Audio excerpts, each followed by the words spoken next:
ಪ್ರಾಥಮಿಕ ಸಹಕಾರಿ ಕೃಷಿ ಮತ್ತು ಗ್ರಾಮೀಣಾಭಿವೃದ್ಧಿ ಬ್ಯಾಂಕ್ ನಿಯಮಿತ ಹುನಗುಂದ ನೂತನ ಅಧ್ಯಕ್ಷರಾಗಿ ಶಿವನಗೌಡ ಜಡಿಯಪ್ಪಗೌಡ, ಉಪಾಧ್ಯಕ್ಷರಾಗಿ ಪ್ರಭಾಕರ ನಾಗರಾಳ ಅವರು ಅವಿರೋಧವಾಗಿ ಆಯ್ಕೆಯಾಗಿದ್ದಾರೆ.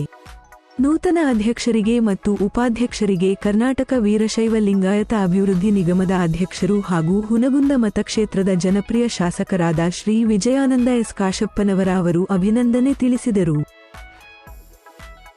ಹುನಗುಂದ ತಾಲೂಕಾ ಪ್ರಾಥಮಿಕ ಸಹಕಾರಿ ಕೃಷಿ ಮತ್ತು ಗ್ರಾಮೀಣ ಅಭಿವೃದ್ಧಿ ಬ್ಯಾಂಕ್ ಇವತ್ತು ಏನು ಅಧ್ಯಕ್ಷ ಉಪಾಧ್ಯಕ್ಷ ಚುನಾವಣೆ ಕಾಂಗ್ರೆಸ್ ಬೆಂಬಲಿತ ಸುಮಾರು 11 ಜನ ಇವತ್ತು ಚುನಾವಣೆಯಲ್ಲಿ ಇವತ್ತು ಅವಿರೋಧವಾಗಿ ಕೆಲವಷ್ಟು ಜನ ಆಯ್ಕೆ ಆದರು. ಕೆಲವಷ್ಟು ಚುನಾವಣೆ ನಡೆದು ಕೂಡ ಸದಸ್ಯರು ಆಯ್ಕೆ ಆಗಿದ್ದಾರೆ. ಒಂದು ನಾಮನಿರ್ದೇಶನ ಸದಸ್ಯರು ಕೂಡ ಸರ್ಕಾರದಿಂದ ಇವತ್ತು ಇರುವಂಥದ್ದು. ಒಟ್ಟಾರೆ 12 ಜನ ಇವತ್ತು 14 ಕ್ಷೇತ್ರಕ್ಕೆ ಇವತ್ತು ಏನು ಚುನಾವಣೆ ನಡೆಯಿತು ಅದರಲ್ಲಿ 11 ಕ್ಷೇತ್ರದಲ್ಲಿ ಕಾಂಗ್ರೆಸ್ ಪಕ್ಷದ ಒಂದು ಜಯವನ್ನು ಗಳಿಸಿದ್ದಾರೆ. ಇವತ್ತು ಅಧ್ಯಕ್ಷ ಉಪಾಧ್ಯಕ್ಷಕ್ಕೆ ಇವತ್ತು ಅವಿರೋಧವಾಗಿ ಇವತ್ತು ನಮ್ಮ ಶಿವನಗೌಡ ಜಡಿಯಪ್ಪಗೌಡರು ಅಧ್ಯಕ್ಷರಾಗಿದ್ದಾರೆ ಮತ್ತು ನಮ್ಮ ಪ್ರಭಾಕರ್ ನಾಗರಾಳ್ ಅವರು ಇವತ್ತು ಉಪಾಧ್ಯಕ್ಷರಾಗಿ ಅವಿರೋಧವಾಗಿ ಇವತ್ತು ಇಬ್ಬರು ಆಯ್ಕೆಯಾಗಿದ್ದಾರೆ.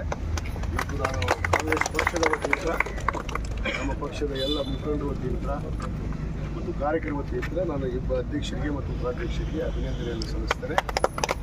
ಮತ್ತು ಈ ಚುನಾವಣೆಯಲ್ಲಿ ವಿಶೇಷವಾಗಿ ಈ ಒಂದು ರೈತರಿಗೋಸ್ಕರ ಇರುವಂಥ ಒಂದು PLD ಬ್ಯಾಂಕ್ ಇವತ್ತು ರೈತರ ಅಭಿವೃದ್ಧಿ ಕುರಿತು ಅನೇಕ ಕಾರ್ಯಗಳನ್ನು ಇವತ್ತು ಇಲ್ಲಿ ಜರಗಬೇಕಾಗಿದೆ. ಇವತ್ತು ಆ ನಿಟ್ಟಿನಲ್ಲಿ ನಮ್ಮ ಅಧ್ಯಕ್ಷರು ಮತ್ತು ಉಪಾಧ್ಯಕ್ಷರು ಮತ್ತು ಏನು ಸರ್ವ ನಿರ್ದೇಶಕರು ಜವಾಬ್ದಾರಿಯುತವಾಗಿ ರೈತರ ಕಾರ್ಯವನ್ನು ರೈತರಿಗೆ ಏನೇನು ಅನುಕೂಲಗಳನ್ನು ಮಾಡೋ ನಿಟ್ಟಿನಲ್ಲಿ ಅವರು ಜವಾಬ್ದಾರಿಯನ್ನು ನಿಭಾಯಿಸ್ತಾರೆ ಅನ್ನೋ ಒಂದು ವಿಶ್ವಾಸ ಇವತ್ತು ನಮ್ಮಲ್ಲಿದೆ. ಈ ಚುನಾವಣೆ ನಡೆದಂಥ ಸಂದರ್ಭದಲ್ಲಿ ಇವತ್ತು 14 ಕ್ಷೇತ್ರಕ್ಕೆ ಕೂಡ ನಮ್ಮ ಅಭ್ಯರ್ಥಿಗಳು ನಾಮಪತ್ರವನ್ನು ಸಲ್ಲಿಸಿದರು. ಇವತ್ತು ಏನು ಭಾರತೀಯ ಜನತಾ ಪಕ್ಷದ ಬೆಂಬಲಿತ ಅಭ್ಯರ್ಥಿಗಳು ಬಹುತೇಕ 11 ಜನ ಅವಿರೋಧವಾಗಿ ಆಯ್ಕೆಯಾಗಿದೆ.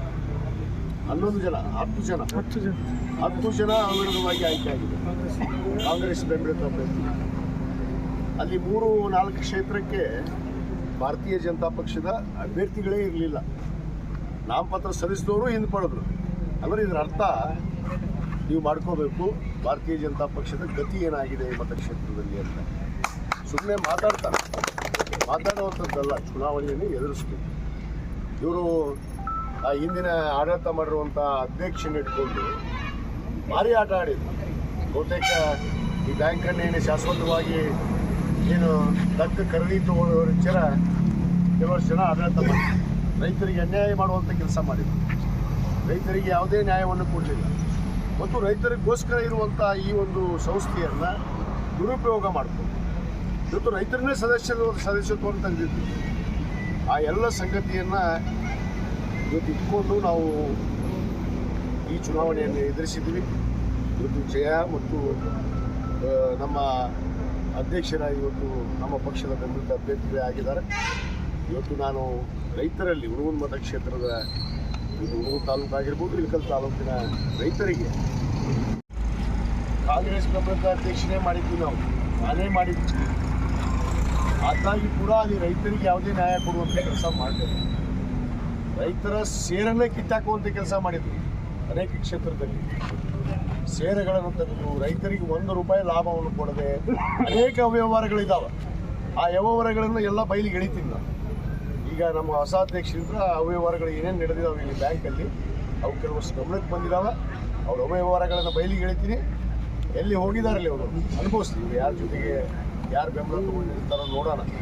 ಇಲ್ಲಿ ಅಧಿಕಾರ ಬೇಕಾದಾಗ ಕಾಂಗ್ರೆಸ್ಗೆ ಬರೋದು, ಅಧಿಕಾರ ಮುಗಿದ ತಕ್ಷಣ BJPಗೆ ಹೋಗೋದು. ಇದು ಒಂದು ಪರಿಪಾಠ ಆಗಿಬಿಡತ್ತೆ ಜನರ ಹತ್ರ. ಅಧಿಕಾರ ಉಳಿಸು, ಅಧಿಕಾರ ಬಿಟ್ಟು ಆ ಕಡೆ ಓಡೋದು. ಇದು ಒಂದು ರಾಜಕೀಯ ತಂತ್ರ ನೀತಿ ಅಲ್ಲ. ಅವ್ರು ಮಾಡಿದ್ದವರು ಅನುಭವಿಸಿದ್ದಾರೆ. ಇವತ್ತು ಅವ್ರು ಮಾಡಿದ್ದವ್ರು ಅನುಭವಿಸಿದ್ದಾರೆ, ಮುಂದೆ ಅನುಭವಿಸ್ತಾರೆ. ಯಾವ ರೀತಿ ಪ್ರಮಾಣ ಖಂಡಿತವಾಗಿ ಏನೇನು ಅವ್ಯವಹಾರಗಳು ನಡೆದಿದ್ದಾವೆ ಇಲ್ಲಿ ಬ್ಯಾಂಕಲ್ಲಿ ಅವಷ್ಟು ಬಯಲಿಗಿಡ್ತೀವಿ. ಬದಿಗಿಟ್ಟು ಅದಕ್ಕೆ ಕಾನೂನು ಕ್ರಮಗಳನ್ನು ಏನೇನು ತೆಗೆದುಕೊಳ್ಬೇಕು ಅದಕ್ಕೆ ಕಾನೂನು ಕ್ರಮಗಳನ್ನು ತೆಗೆದುಕೊಳ್ಳಿ.